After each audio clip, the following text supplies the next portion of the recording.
Alright, this is Zachary Walker with Jalapeno Mortis, and this is my postmortem video. Um, I truly think that the biggest thing that I'm gonna take away from Capstone is that I'm not that bad at scripting. I really came into the Capstone project being very concerned that I didn't know how to script well enough to actually do anything. But I was able to figure out a lot of stuff. I used, time delays, which is something I've never even seen before, to make a lot of really cool things happen. And yeah, that's the most of what I learned while in this capstone project. The other thing that I would mention is that working with a team, even with people that you enjoy spending time with, can be frustrating, but also extremely cool and fun at the same time. So, again, thank you. This was Zachary Walker. Hi, Caleb Turner here. Um, I'm part of the team, Deadly Jalapenos, and this is my post-mortem video for Capstone. Uh, what I learned over the course of Capstone is how hard it is to blend systems together till like they work properly. Um, it's been very many times and challenging to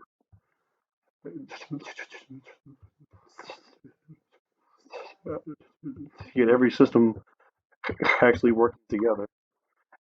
And by the end of it, after breaking and trying, I actually think that we have a really good balance on our systems. We went through a lot of different systems, though. But some of them work better than others. For example, this is one I tried, and it did not work out too well for us, so I cut it. Like it, see, I cannot figure out how to get that heat like damage to go slower after hours of trying. So I eventually I had to cut it. So what I learned is keeping your game at scope is more important than I thought at the beginning. Hi, I'm Nicholas Rosignola, part of Team Jalapenos, and here's my post-mortem. Now, when we first started the capstone, I got extremely nervous because I felt like we need to take it up a notch, and I mean, it wasn't that bad. I think the hardest part was getting everything to work because everything would constantly keep changing. And what I learned from that is you should be careful with what you change within a script because you don't know who else it's going to affect aside from yourself. I also learned you shouldn't make enemy placements too hard on the player, meaning like you should probably limit to the bare minimum amount of enemies in each location so the player is able to get through a level. The ideas that worked well were to keep everything simplified. Don't go too far into it because you don't know the issues that will persist during that time. So it's nice to play it safe once in a while. My name is Seth Pena, and this is my capstone review video. I learned a great deal of things actually in this whole capstone process.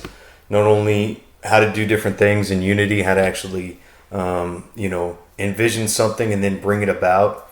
I learned about how you could figure out multiple ways to do all kinds of different things that you were looking for. You could see, there's tutorials for accomplishing all kinds of things, such as this sound trigger. So the enemy actually like makes a sound.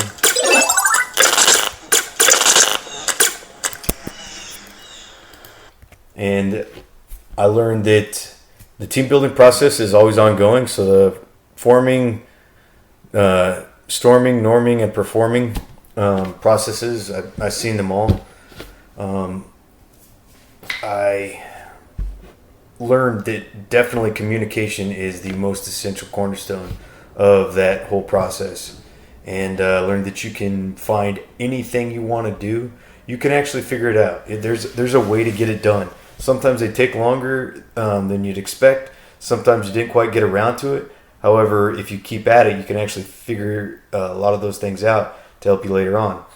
So the whole capstone process definitely expanded my own creativity and vision for what I'd like to be as a game designer. My name is Stacy Chambers on Team Deadly Jalapenos for this capstone, and we created our version of the game Metroid, and we decided to call it Blockoid. I learned a lot during this capstone. I did start right around the time that my father was actually diagnosed with cancer, so I learned not only a lot about game dev, time management, and working with a team and other developers in a professional setting, but I also learned a lot about myself and what I prioritize and how I prioritize things. I learned a lot about how I handle stress, or rather how I don't handle stress. And I was able to get a much, much better understanding of coding, and it just further cemented how much I actually really enjoy coding. We had a lot of mechanics that did end up working in our game, things like the double jump and how we shoot, as well as the health and balancing that, and just different mechanics like doors opening, things like that. We also had a lot of things that didn't work. There were some doors that didn't end up making it into our final game. There were also some puzzles and levels. There was also a hazard mechanic that didn't end up making it into the build. The bubble mechanic, or near-death protection, also didn't make it into the final build. There were also some pickups that didn't end up working, an inventory system that didn't quite end up working right, but we still included it because it does work. I think our current game is pretty similar to what I was hoping it would be.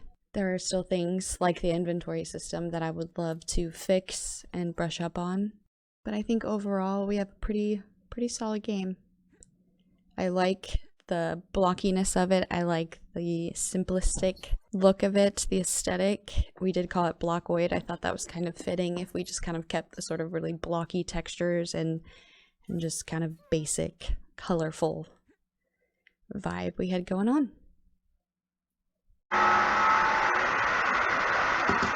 Hello, my name is Robert Davis. I'm part of Team Jalapenos.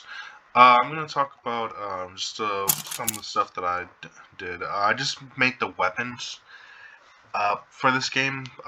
Each weapon here.